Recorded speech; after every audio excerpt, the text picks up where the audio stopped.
Hello and welcome to the latest episode of Unstoppable. My name is Kerwin Rae, your host, and today we talk endurance with Lisa Tamati. Lisa is an endurance athlete and ultramarathon runner. This lady's incredible. In 2009, she ran 217 kilometers across one of the hottest deserts on earth called Death Valley. She has run through the Sahara, the Arabian, the Gobi, and the Libyan deserts, and I'm talking illegally, including the Australian outback. If you're wanting to learn how to develop grit, if you want to learn how to develop resilience, this is going to be the podcast for you. Listen up. Oh, I would say that is an absolute, that's your humility coming through. But for those of you who perhaps don't know who you are from your professional and your athletic exploits, give us a little bit of a snapshot on who Lisa Tamati is. Yeah, so I'm an ultramarathon runner, first and foremost, probably. That was what I'm known for, at least. So I've been doing that for about 25 years, I suppose, which just shows how old I am, really. And you don't look a day over 31. Oh, thanks, mate. I'm 50, so it's getting harder to keep it together. Clearly running works. But so in that time, I've run over 70,000 kilometres, which is like 3 times around the equator. The equator is around the earth. Yeah, yes. The equivalent of, in bits and pieces. So I've done lots in the Sahara. So I've done about 2,000 Ks in the different parts. So the Moroccan twice, the Arabian, the Libyan desert, Niger, Jordan, the Gobi Desert in China, Death Valley in the USA a couple of times, different parts of your beautiful country out here in Australia. Now, you did Death Valley 217 Ks non-stop, is that right? Yeah, so that's a race, right. And this is like a bit like Kona is for the triathletes. Okay. It's sort of the world number one race for the ultramarathoners in the world. And the hard thing with that one is, it's 217 Ks, but it's in temperatures up to 57 degrees. It's the hottest place on Earth. Holy smokes. In the middle of summer. So that's where the brutality comes in. And you've got a couple of mountains to climb in the middle of it. You also illegally ran through the Libyan desert, is that right? I didn't run. I walked that one. Did you? Trying not to get shot at? Yeah, pretty much. Yeah, this was a long time ago now. And that was the first sort of big desert one that I did. And it was an expedition, 4 of us, so me and 3 other guys, it was totally illegal, weren't allowed to be there, had to sort of sneak off into the desert in the dark of night and try and not get caught by the military, because you can imagine what would have happened then. Yeah. And this was back in 97.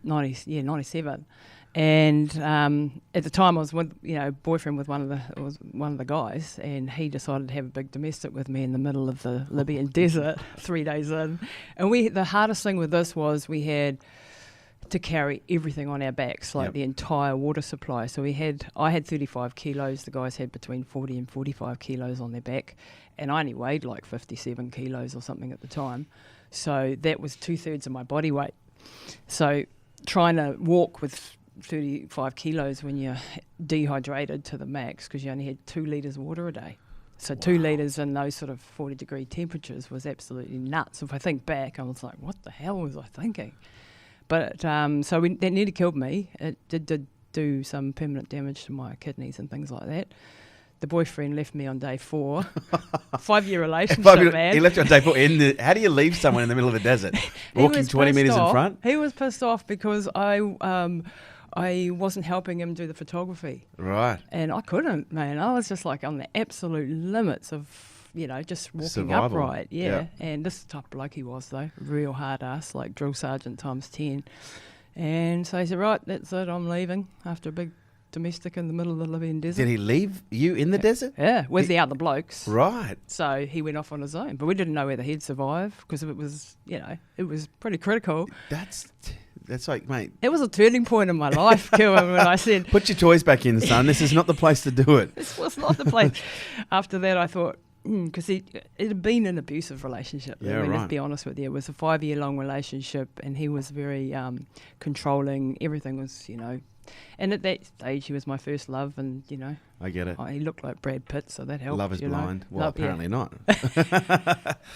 So what age were you when you got into endurance athlete? Became an endurance athlete? I didn't get into the racing until after that. So I'd spent already 5 years with him doing sort of biking around the world, like doing cycle races, or not cycle races, cycle touring around the world. So you just did it for shits and giggles? Yeah, initially? it was just an adventure life. I was young and, And so when you're just doing these little adventure. cycling tours, how long were these little cycling tours? Well, they'd be like 3,000 kilometres a go, and then we'd go and make a bit of money. So we'll just have a little ride. Timmy, you and me, we'll go on Sunday, we'll have a little ride. We'll do 2,000 or 3,000 kilometres. And, in bits. in bits. Yeah, in chunks of like 500K.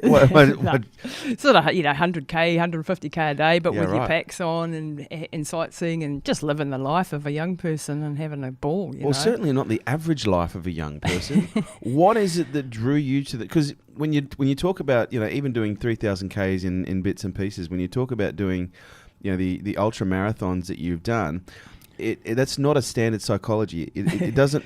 Nah. It requires special upgrades in order to be able to perform at that level. Well, anybody can do it. Like, it's like I have absolutely no talent. Well, I challenge with that because when you look, I'm quite fascinated by performance at very high levels. I've done work with a range of different people and professionals, but there's one group that has really kind of changed my psychology on can everybody do it? Yeah. And that's the Navy SEALs as an example. And Yeah. they have this training called BUDS. Yep, I where know they BUDS. have an 80% fallout rate, Yep. only 20% get through. And numerous times they've looked at their psychometric, demographic, geographic, biological profiling to try and increase that 20% graduate rate because it's a very expensive program to run.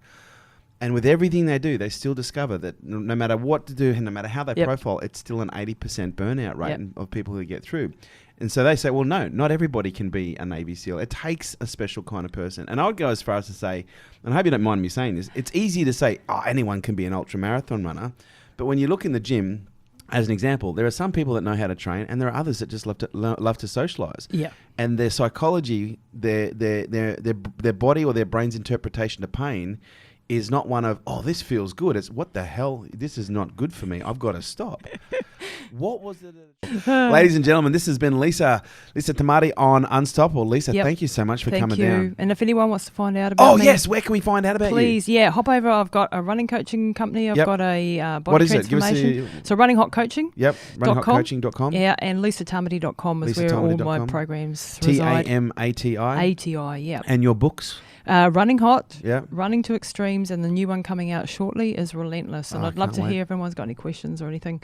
Give me We'll out throw or some hit me links up down on below. Instagram. Yeah, what's your Instagram? Just at Lisa Tamati. Yeah. At Lisa Tamati. Lisa, you are unstoppable. You're the epitome of unstoppable. Thank you so much for coming and great to have you over. Thanks, mate. It's awesome.